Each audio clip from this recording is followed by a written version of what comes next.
पवनराजे निंबाळकर यांच्या हत्येचा आज निकाल। सर्व आरोपींना आज न्यायालयामध्ये हजर राहण्याचे आदेश। ठाकरे सेनेतून फुटल्यानंतर ओमराजे निंबाळकर पहिल्यांदा माध्यमांच्या समोर।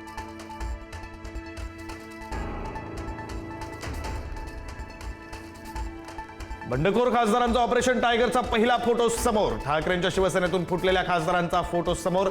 दिल्लीतील पंचतारांकित हॉटेलमध्ये झाली ऑपरेशन टायगरची चर्चा।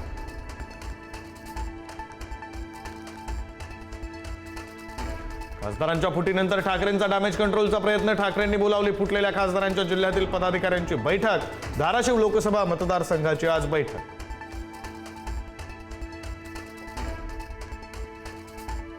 मी पद सोडायला तयार, उद्धव ठाकरे यांचं भावनिक आवाहन। मात्र दरोडेखोरांच्या हाती शिवसेना जाऊ देणार नाही, उद्धव ठाकरेंचा हल्लाबोल।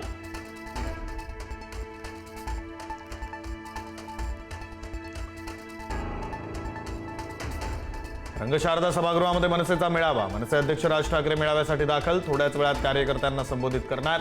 ऑपरेशन टायगरवर काय बोलणार याकडे लक्ष।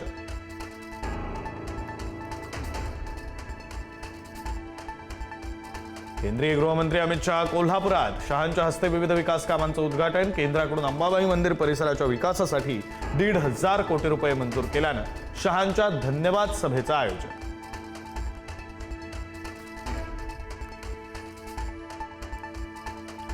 महाराष्ट्र एकीकरण समितीच्या नेत्यांना कर्नाटक पोलिसांनी अडवलं। सीमा प्रश्न सोडवण्यासाठी अमित शहांना निवेदन देण्यासाठी जात असताना अडवणूक।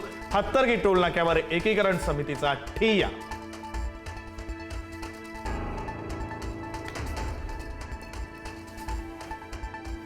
राष्ट्रीय परीक्षा संस्थेचा ढिसाळ कारभार पुन्हा चव्हाट्यावर। नागपुरातील नीटच्या विद्यार्थ्याला दिलं अबुधाबीतील परीक्षा केंद्र।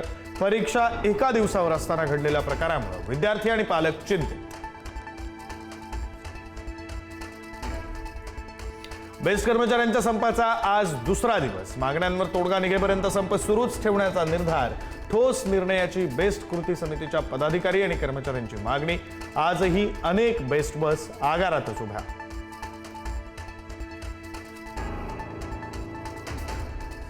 नाशिकमध्ये आजपासून पाणी कपात लागू। संपूर्ण शहरामध्ये आज पाणी पुरवठा बंद, तर उद्या कमी दाबानं पाणी पुरवठा। मान्सून लांबल्यानं नाशिकमध्ये एक दिवसाआड पाणी पुरवठा बंद।